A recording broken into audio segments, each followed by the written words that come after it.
Ya, salam Just Talk. Kita bahas soal gaji pemain bola.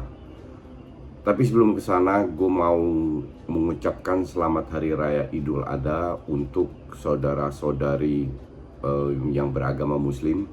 Semoga hari ini berjalan lancar, memberi kita semua berkah, tidak ada hambatan, dan membuat kita sebagai manusia lebih maju lagi.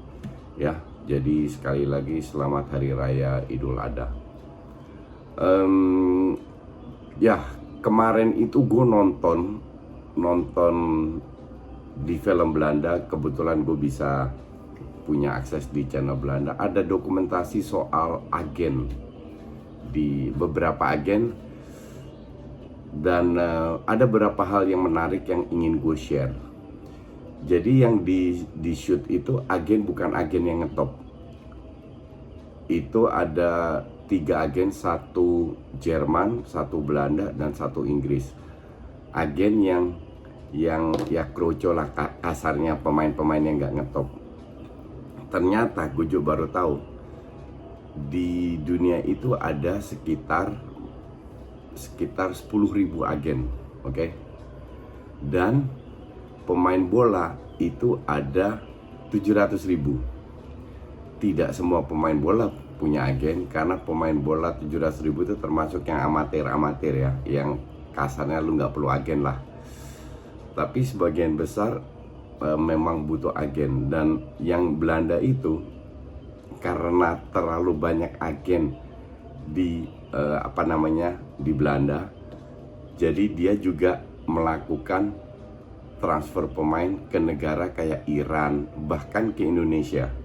Gue nggak tahu pemainnya siapa yang dia ituin, tapi hidupnya itu benar-benar tidak seperti yang kalian pikir soal Mino Raiola dan Jorge Mendes ya. Mino Raiola itu sempat juga dihitung untungnya pada saat dia mewakili Pogba ke Juve, dari Juve ke MU. Itu kalau nggak salah nilainya kan 105 juta euro. Dan si Pogba itu akhirnya ditransfer sekitar 90 euro. Oke. MU bayar Juve 105, tapi yang Juve terima itu 90 karena sisanya itu buat fee ya, 15 juta. Jangan salah, bukan 15 juta aja. Di samping itu Juve harus bayar extra fee lagi, jadi total dari Juve terima sekitar 20-an.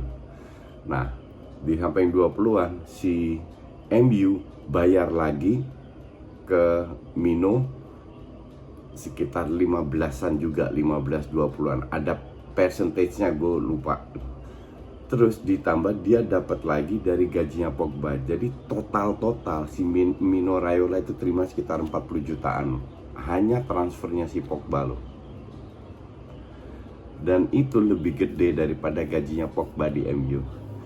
Ini kita bicara agen yang top. Yang top itu kan cuma ada 2, Jorge Mendes sama Mino Raiola. Yang lain ada papan tengahnya lah. Itu nggak banyak, mungkin puluhan. Habis itu mayoritas itu di bawah yang ngurusin pemain-pemain kecil. Nah, gue juga baru tahu di divisi 1 Belanda itu kan divisi utamanya namanya Eredivisie, bawahnya itu Eerste Divisie. Jadi banyak pemain di kita itu bermain di mantan Eerste Divisie lah. Contoh kayak Lili Pali pernah main di Cambuur, Almere, terus siapa namanya, ada berapa lah. Nah, gaji di Eerste Divisie itu average itu 30 juta, 30.000 euro. 30.000 euro itu kalau dihitung-hitung sekitar 500 juta setahun. 500 juta setahun. Jadi kalau dihitung lagi nggak sampai 50 juta sebulan di sini. Tapi gue tahu mantan pemain-pemain bukan hanya Belanda, orang pemain luar lah, itu gajinya gede banget, bisa 2-3 kali lipat daripada kalau lu main daripada pemain Eerste Divisi. Padahal di sana hidupnya jauh lebih lebih mahal ya daripada sini. Nah sekarang pertanyaannya kan apakah kita bisa klub Indonesia bisa ambil pemain dari Eerste Divisi? Ya harusnya sih bisa banget, tinggal milih. Cuman biasanya yang muda-muda itu nggak mau keluar negeri karena mereka yang punya potensi lah, mereka bermain di Eerste Divisi biar bisa diincar oleh klub Eredivisie. Baru sekitar umur 26-27, kalau di Eerste Divisi nggak dapat, baru mereka pindah. Tapi itu bukan hanya di Indonesia, mereka ke Iran, ke Cina itu gajinya jauh lebih gede. Tapi setahu gue ya, mungkin gue salah, di ASEAN itu Indonesia paling tinggi. Mungkin secara rata-rata ya itu Indonesia paling tinggi. Kenapa Indonesia bayar? Karena memang di Indonesia industrinya kita sanggup bayar segitu. Pertanyaan gue kedua adalah pada saat di Eerste Divisi cuma 30.000 euro setahun rata-rata, pasti ada yang 50.000, pasti ada itu, dan ada juga yang 20.000, makanya rata-rata. Bagaimana di liga-liga yang di bawah itu, kayak Serbia, contoh kan banyak pemain Serbia, Chili, Argentina, di divisi satunya lah, Polandia dan lain-lain, pasti di bawah itu. Hampir yakin gue di bawah itu, karena kan ranking Belanda, Liga Belanda kalau Eredivisie itu kan 9 atau 10, lupa gue. Yang lain-lain itu kan di bawah. Jadi harusnya kalau berdasarkan formula itu, harusnya pemain-pemain ini kita bisa mendapatkan pemain lebih banyak dengan tidak terlalu mengeluarkan gaji terlalu besar, karena memang di negaranya itu nggak terlalu besar kan dapatnya mereka. Sekarang gue paham bahwa kecuali kalau main di Eredivisie, di Eredivisie itu paling murah, itu ada kuotanya ya untuk non EU, non Eropa, kayak bagus itu kalau nggak salah sekitar 250 ribuan euro setahun, sekitar 4M. Jadi setahunnya 300 jutaan lah, 300, mungkin potong pajak dan lain-lain, which is good dan cukup tinggi. Maka dari itu sekarang gue tahu kenapa banyak pemain luar negeri itu datang ke Indonesia. Gue berpikirnya simple, kan gue nggak tahu, ilmu gue tentang sepak bola Indonesia itu cetek banget, dan gue tidak pernah mau tahu juga.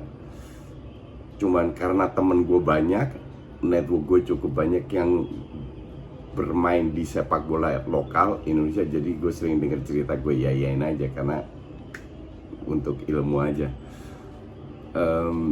Sekarang gue paham kenapa banyak pemain luar yang datang dari Indonesia dan tetap berdatangan dari segala penjuru, Afrika, Eropa, Amerika Latin, ya karena memang di sini gajinya itu cukup besar. Terus soal bagaimana cara agen ini, apakah mereka jadi kaya? Ternyata agen-agen ini tidak sekaya yang orang pikir.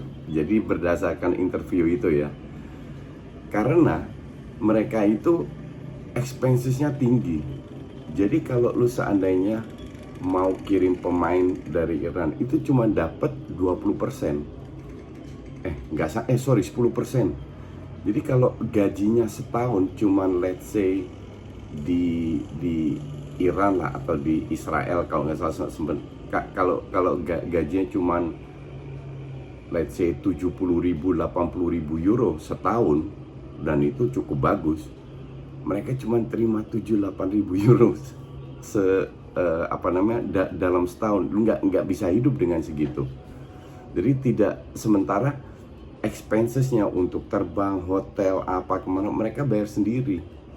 Dan di situ juga ditanya apakah kalian kaya dari sini, enggak. Padahal agen yang diinterview itu punya sekitar 10-15 pemainan. pemain di bawah manajemen mereka. Jadi tidak sekaya itu. Yang di Belanda itu dapat 10%. Nah kalau pemain lu yang cemen-cemen, lu boleh punya 15 pemain, tapi kalau cuma dapat 7, 8 ribu, 10 ribu setahun, satu pemain kali 10, 100 ribu, 150 ribu, mending lu kerja di kantoran. Kasarnya begitulah. Tapi ini adalah sebuah, kalau di Eropa ya, ini sebuah passion yang mereka jalankan, karena lu masuk ke semua stadion, kenal berapa orang. Bahkan karena ini terlalu ketat, gue masih inget banget, gue salah satu agen, gue punya sempat kerjasama dengan 5 agen di Eropa untuk datangkan klub. Nah salah satu ini switch juga ke agen pemain. Nah dia ambil di Spanyol, dia itu ambil pemain yang umur yang dari B-nya, Barca B, Real Madrid B, apa yang belum kesentuh tuh dia ambilin semua. Karena dia bilang, kenapa, gue sempet tanya sama dia, kenapa lo ambil pemain dari B? Dia bilang, karena yang besar-besar itu sudah diambil agen-agen lain. Jadi kalau lu mau survive, ambil yang muda-muda. Gitu ceritanya. Maka dari sekarang gue dapat gambar yang lebih jernih di gaji-gaji yang kita kenal. Kayak di Liga Inggris lah, 100 ribu seminggu, 200 ribu seminggu. Itu kan udah puluhan miliar setahun, ratusan bahkan ada. Itu realitanya tidak seperti itu. Jadi realitanya di mayoritas pemain, mayoritas agen itu kerja keras dan tidak semua kaya. Mayoritas bahkan tidak kaya, hidup cukup lah, setahun 2 kali liburan, bisa beli rumah cicil, bisa beli mobil. Tidak seperti yang ada di benak kita. Oke, itu aja dulu. Ntar kita lihat lagi topik yang bagus. Thanks for watching.